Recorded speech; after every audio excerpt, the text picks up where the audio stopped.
Assalamualaikum warahmatullahi wabarakatuh. Salam Merdeka Belajar. Saya Eskayati Nur Fadilah. Saya adalah guru SMK Negeri 1 Matur. SMK Negeri 1 Matur telah menerapkan kurikulum merdeka, di mana karakteristik utama dari kurikulum ini adalah pembelajaran berbasis proyek. Yang kedua, fokus pada materi esensial, sehingga ada waktu cukup untuk pembelajaran yang mendalam bagi kompetensi dasar, literasi, dan numerasi. Yang ketiga, fleksibilitas bagi guru untuk melakukan pembelajaran yang terdiferensiasi sesuai dengan kemampuan peserta didik dan melakukan penyesuaian dengan konteks dan muatan lokal. Seperti kita ketahui, peserta didik adalah pribadi yang unik dengan segala keberagaman yang mereka miliki. Pembelajaran berdiferensiasi merupakan pembelajaran yang mengakomodasi dari semua perbedaan peserta didik, terbuka untuk semua dan memberikan kebutuhan-kebutuhan yang dibutuhkan oleh setiap individu. Keberagaman dari setiap individu peserta didik harus selalu diperhatikan, karena setiap peserta didik tumbuh di lingkungan dan budaya yang berbeda sesuai dengan kondisi geografis tempat tinggal mereka. Berdasarkan pengamatan di dalam kelas, peserta didik kurang bersemangat dan kurang fokus belajar. Hal ini pun terbawa sampai di rumah. Setelah ditanyakan, peserta didik memang tidak pernah mengulang pelajaran dengan berbagai alasan. Di antaranya, kebanyakan peserta didik bekerja sepulang sekolah untuk menambah penghasilan dan membiayai sekolah mereka sendiri. Jarak tempuh dari rumah ke sekolah yang jauh dan tidak tersedianya akses kendaraan umum. Peserta didik tidak mempunyai buku teks, dan peserta didik lebih suka menonton atau mendengarkan materi daripada membaca. Dalam pembelajaran ada beberapa tantangan yang saya hadapi. Yang pertama, durasi pelajaran pengolahan dan penyajian makanan yang panjang, yaitu 7 jam pelajaran, membuat peserta didik bosan di dalam kelas untuk mendengarkan teori.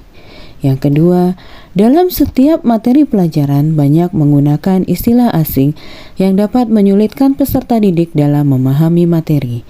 Yang ketiga, kemampuan peserta didik yang berbeda. Yang keempat, peserta didik tata boga dituntut untuk bekerja dengan tim, percaya diri, mandiri, tanggung jawab, dan kompeten. Yang kelima, materi dalam mata pelajaran pengolahan dan penyajian makanan ini saling terkait, sehingga jika belum memahami suatu materi, maka akan menyulitkan untuk materi selanjutnya. Untuk mengetahui kesiapan belajar siswa, saya melakukan asesmen diagnostik kognitif dan non-kognitif. Dari hasil analisis asesmen tersebut, saya menyiapkan kegiatan pembelajaran yang dapat memenuhi kebutuhan dan minat belajar siswa.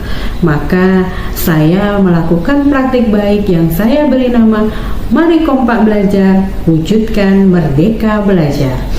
Kompak adalah akronim dari kolaborasi, M bermakna, P percaya diri, A aktif, dan K kompeten.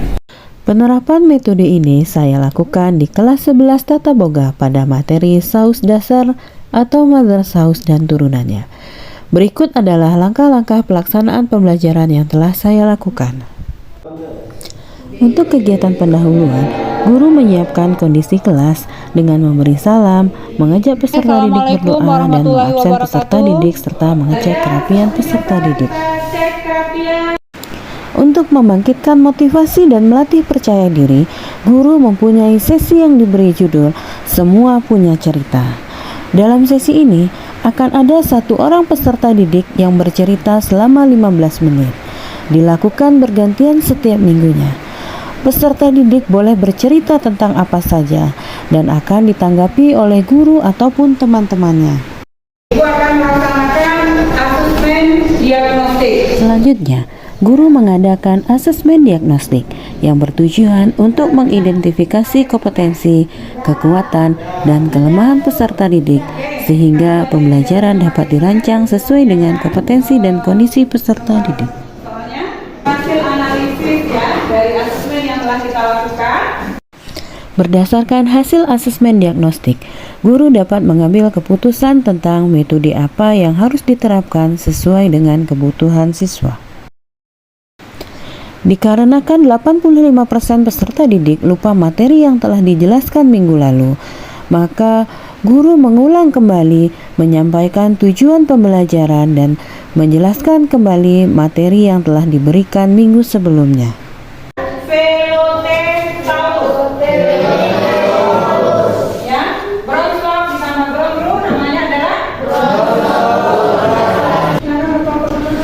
Setelah penjelasan materi, peserta didik diberi tugas dengan langkah-langkah sebagai berikut.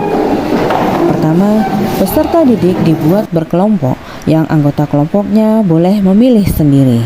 Yang kedua, masing-masing kelompok membuat infografis materi menggunakan aplikasi Canva. Kemudian, guru membimbing peserta didik dalam membuat infografis dan video presentasi. Saat presentasi, siswa dibebaskan untuk memilih. Boleh melakukan presentasi melalui video pembelajaran yang kemudian diunggahnya melalui media sosial yang dimilikinya, atau siswa boleh mempresentasikannya langsung di depan kelas. Guru akan memberikan komentar positif pada unggahan peserta didik sebagai bentuk apresiasi pada tugasnya. Karya terbaik akan diberikan reward. Pada kegiatan penutup, guru akan memberikan umpan balik terhadap kegiatan yang telah dilakukan oleh siswa. Guru juga menyampaikan rencana kegiatan minggu selanjutnya. Kemudian, pembelajaran ditutup dengan salam. Dari kegiatan yang telah dilakukan, telah terlaksana pembelajaran berdiferensiasi yang terdiri dari diferensiasi proses dan diferensiasi produk. Pada diferensiasi proses, siswa dengan gaya belajar visual dapat membaca infografis yang telah dibuat oleh siswa. Bagi siswa audio, siswa dapat belajar melalui video yang telah dibuat. Video ini dapat diakses melalui media sosial. Bagi siswa kinestetik, siswa telah difasilitasi dalam pembuatan video presentasi materi. Pada diferensiasi produk, siswa membuat infografis materi dan mempresentasikannya di dalam kelas. Dan ada juga siswa yang mempresentasikannya melalui video yang diunggah ke media sosial. Dengan kompak belajar membawa suasana yang berbeda. Biasanya video pembelajaran dibuat dan ditayangkan oleh guru. Namun pada kegiatan ini peserta didiklah yang membuat video, sehingga pembelajaran lebih aktif, asyik, menyenangkan dan bermakna. Berikut penuturan oleh salah seorang siswa. Saya Gia Cintia Putri, siswa SMK Negeri 1 Matur. Belajar dengan Budila sangatlah menyenangkan dan tugas yang diberikan Budila sangatlah bermanfaat bagi kami, yaitu membuat kami bersemangat, kreatif, aktif, dan sangat bermakna. Proses pembelajaran ini tidak hanya bermanfaat bagi siswa, tetapi juga bagi guru.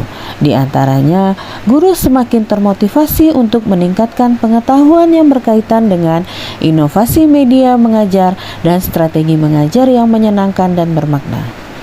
Strategi kompak belajar juga mudah diadaptasi oleh guru lain. Berikut kita simak tanggapan dari rekan sejawat. Perkenalkan, saya Lucia Frianti, guru produktif perhotelan SMK Negeri 1 Matur.